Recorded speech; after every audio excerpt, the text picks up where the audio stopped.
আপনারা সবাই সঙ্গে ছিলেন, কাজে আমার নতুন করে বলতে হবে না। যা যা দৃশ্য, যা যা কথাগুলো বলা হয়েছে, এটা বর্ণনা যদি দিতে হয়, শব্দ যদি ব্যবহার করতে হয়, তাহলে বলতে হবে একটা বিভৎস দৃশ্য।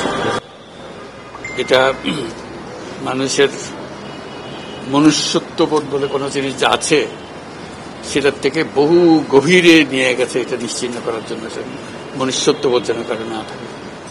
নৃশংস অবস্থা, প্রতিটি জিনিস যে হয়েছে এখানে যতটাই শুনি অবিশ্বাস্য মনে হয়। এটা কি আমাদেরই জগৎ, এটা কি আমাদেরই সমাজ, আমরা এটা করলাম? এবং যারা নিগৃহীত হয়েছে, যারা এটা শিকার হয়েছে, তারা আমাদের সঙ্গে আছে। তাদের মুখের থেকে শুনলাম কিভাবে হয়েছে। কোনো ব্যাখ্যা নাই। এটা ব্যাখ্যা থাকলে কিছু একটা হলে মানুষ বোঝে যে এটার কারণ ছিল। এটা বিনা কারণে রাস্তা থেকে উঠিয়ে আনার মতো কথা। বিনা দোষে কতগুলো সাক্ষী সাবুত হাজির করে সেই ওই এক্সপ্লোসিভ কতগুলো গাড়ির ভিতরে ঢুকিয়ে দিয়ে তারা বলছে তুমি সন্ত্রাসী, জঙ্গি, এইগুলো বলে বলে তাকে নিয়ে আসা হয়েছে। এবং এইরকম ইন্টারোগেশন সেল, এরকম টর্চার সেল, এরকম টর্চার সেল সারা বাংলাদেশ জুড়ে আছে। সেটাও শুনলাম আজকে। আমার ধারণা ছিল যে এটা বোধহয় এখানে আয়নাগর বলতেছি কয়েকটা আছে, এখন শুনতেছি আয়নাগরের বিভিন্ন ভার্সন সারা দেশ জুড়ে আছে। কেউ বলছে 700, কেউ বলে 800। এতে সংখ্যাও নিরূপণ করা যায়নি পর্যন্ত। কতটা আছে, কতটা জানা আছে, কতটা অজানা রয়ে গেছে সেই জিনিসগুলো। আমরা এমনি শুনি আইয়ামে জাহেলিয়াত বলে একটা কথা আছে। এই গত সরকার এই আইএমএ জাহেলিয়াতকে প্রতিষ্ঠিত করে গেছে সর্বক্ষেত্রে। এটা তার একটা নমুনা। আর আমি কমিশনকে ধন্যবাদ জানাচ্ছি, তারা বহু কষ্ট করেছে। অন্যান্য কমিশন তো তারা করেছে, অন্তত তারা নিজেদের ঘরে বসে করতে পেরেছে। এদেরকে গুম কমিশনের যেটা, তারা কোদালা এগুলো আবিষ্কার করার জন্য আসতে হয়েছে, তাদেরকে বের করার জন্য। কিসের মধ্যে লুকিয়েছিল, কারা কি করেছে, এখনো ধ্বংসাবশেষ আমরা দেখতেছি।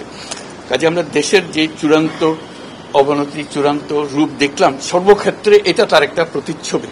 কাজে গুম কমিশন যেটা আমাদের সামনে নিয়ে আসলো, সেটা হলো যে কি পরিমাণে একটা দেশকে সর্বদিকে ধ্বংস করা যায়, এমনকি মানুষের একেবারে সামান্যতম যে মানবিক অধিকার সেটুকু থেকে বঞ্চিত করে রেখে দেওয়া হয়েছে।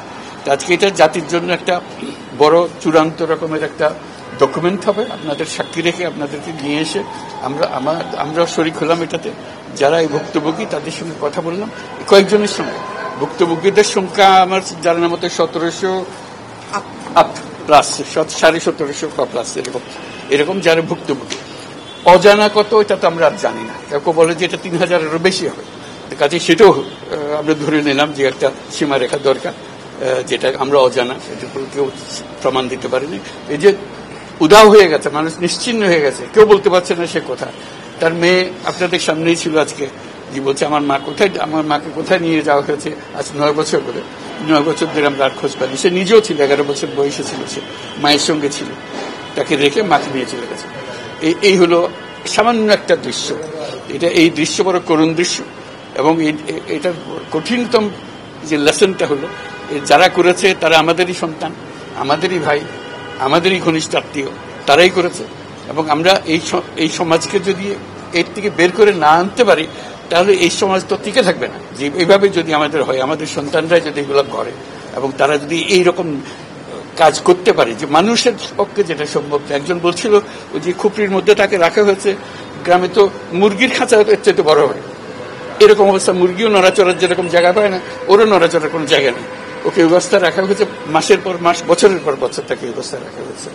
এটা মানুষের সামনে এখন বিচার রইল, কিভাবে আমরা আবার নতুন করে সমাজ গড়তে পারি, যাতে করে আমরা এই যে এটা আমাদের সবারই অপরাধ, যেটা হতে দিয়েছি আমরা দেশে। আজকে আমরা মুক্ত হলাম, সে মুক্ত বাংলাদেশে আমরা যেন নতুন করে আবার সমাজ করতে পারি, এটার থেকে একেবারে অতি দূরে যেন আমরা চলে যেতে পারি। এটার নমুনা, এটার সাক্ষী, এটার যে ডকুমেন্টেশন গুম কমিশনের রিপোর্টের মধ্যে থাকবে। এবং এটা অবশ্য পাঠ্য হিসেবে সবাইকে পড়তে হবে এবং তাদের যারা করেছে তাদের বিচার করতে হবে। তা না হলে আমরা নিষ্কৃতি পাবো না এটার থেকে। এই যে কাজগুলো করে গেল তারা, তা না হলে আমরা আবার মুক্তভাবে বলবো কি করে যে আমরা এই দেশের মানুষ, আমরা পরিষ্কার। যারা করেছে তাদের জন্য আমরা কেন মুক্তভোগী হতে যাব? তাদেরকে সে বিচার করবো, জনসাধারণ বলবো যে হ্যাঁ এটা উচিত বিচার হয়েছে, তখন আমরা এটার থেকে মুক্তি পাবো। সেটাই হলো আমাদের আবেদন দেশের সবার কাছে, এই বিচারটা যেন আমরা করে ফেলতে পারি।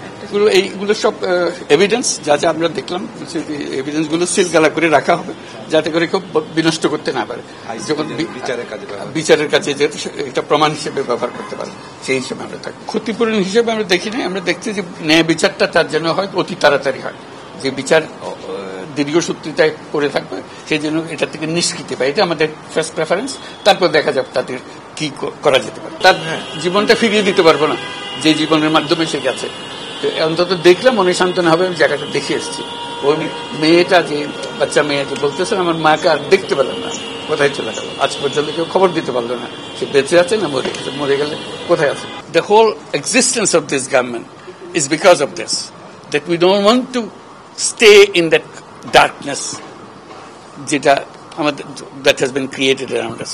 So we want to create a new environment, new, as we say, new Bangladesh, as the students have been claiming all the time. So that led to the reform commissions. One of them is this disappearance commission, which led us to see this thing. If we didn't have that commission, probably it will be just a storytelling. Nobody will believe, somebody will say yes, somebody will say no. Now they have concrete proof, and now they will go to the justice. So this is one step. And then what happens to the rest of the institutions?